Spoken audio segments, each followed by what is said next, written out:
What's crackin', lady fam? It's your boy No Punk. No Punk with another short one just for you, fam. You know, as we simplify brew, you know what I'm saying? Yeah. Bros. Well, anyway, fam, this little show was gonna be about a discussion that was on Biggie. Biggie podcast. The brother from the Bronx. Choke, no joke. He's a frequent guest on Biggie. He has lots to say about hip hop. He's been around a while, you know what I'm saying? We all have been around a while.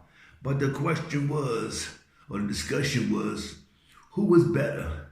Biggie Smalls or Ice Cube? And Choke No Joke says that Biggie Smalls is like way better than Ice Cube. Way better than Ice Cube. Put like this here, I am from NYC, okay? I am from NYC, and I'm gonna tell you like this here, there's no way that you can put Biggie Smalls above Ice Cube. You just can't do that. You can't do that, fam. You can't, no matter how much I wanna bring back the glory for New York and things like that, it's not it. Biggie wasn't it. He wasn't it. Not in my opinion. Not in my opinion, most definitely, right? Okay, but you look at Mr. O'Shea Jackson Sr., 54 years old, born 1969. He's been a model citizen for the rappers, you know, since he came out in the 80s. You know what I'm saying? You hear him about getting no trouble, DUI, shooting jails, drugs and all that stuff. No, he keeps it clean. You know what I'm saying? And came from the rap to the music scene. I mean, from the music scene into the movie scene. With good movies for us here, good clean movies that you can take your kids to. Now all this gangster bull, no comedies and things like that, right?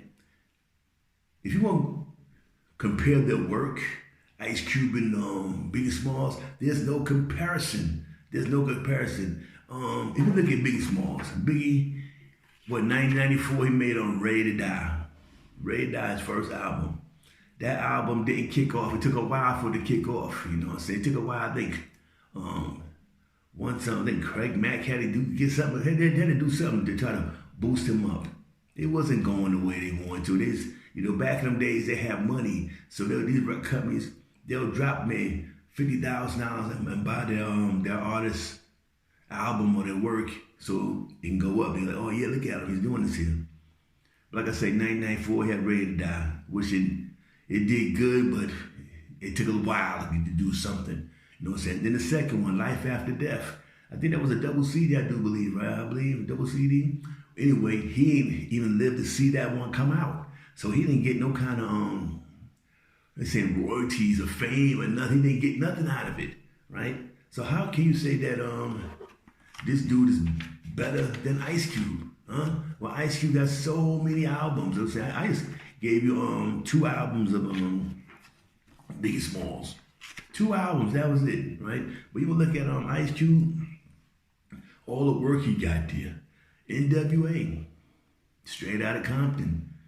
Easy does it. All this other stuff he write for Eazy-E and things like that. He write for all these guys there. He is like the reason why the West Coasters came up so hard, came up so much back in the 80s. Because of Cube. Back in 88, 89, he came out straight out of Compton, things like that. It was a whirlwind. Like, who's these dudes here? Militants, bringing it to you raw. O'Shea Jackson. I'm gonna read a couple of his albums, you know what I'm saying? Like, I read off Biggie Smalls' 2 albums, really 1 album, because he didn't get to see the second one get released. Probably got him killed. Right? Yeah. Straight out of Compton. America's Most Wanted. Death Certificate. The Predator. Lethal Injection. No Vaseline. War and Peace Volume 1, fam. Kill at Will. West Side Connection. That's not even half of his works. You know what I'm saying? Not half of his work. So therefore, how can you, with all these albums I just named you, but it's about 10 albums I named right there, and he got more. I didn't write the ones on there. I wrote the ones that most people may have heard of. Now with 10 albums, you think they could think Biggie can compare to him? No. This is what New York always trying to do, trying to make all these rappers, he was the best rapper, and this and that, he's the best, this and that there. Biggie Smalls was not the no goddamn best, not in my eyes, I don't care. He was great, damn sure. We love his music, love big poppin' music, you know what I'm saying? But for me, it wasn't it. I say it like this, why? Because of production too. who he had making his music. It wasn't a Puff Daddy making music. You know what I'm saying? If he had like different producers on this, some shit like Dr. Dre and things like that, man, he'd have blown up then. He'd have blown up then. But we got Puff Daddy behind him, you know, get his homeboys and make music, whatever. He back there singing, and boys inside the videos dancing around the little puppet. You know what I'm saying? That one made his Biggie Smalls. You know, but it was not. It's not like that, man. There's no way in the world Biggie Smalls is better than O'Shea Jackson. You know what I'm saying? Senior. No, he's not. You know what I'm saying? The work comes like that. I've read about 10 albums right now compared to his 2 albums there.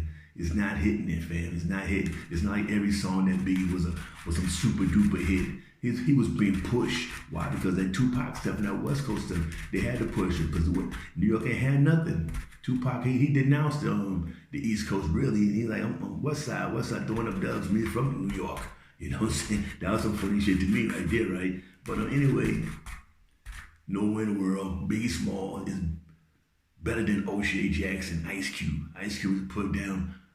Has put it down for years, for decades now. He's still here. He's still here. West Side Connection, all this stuff there, movies and things like that.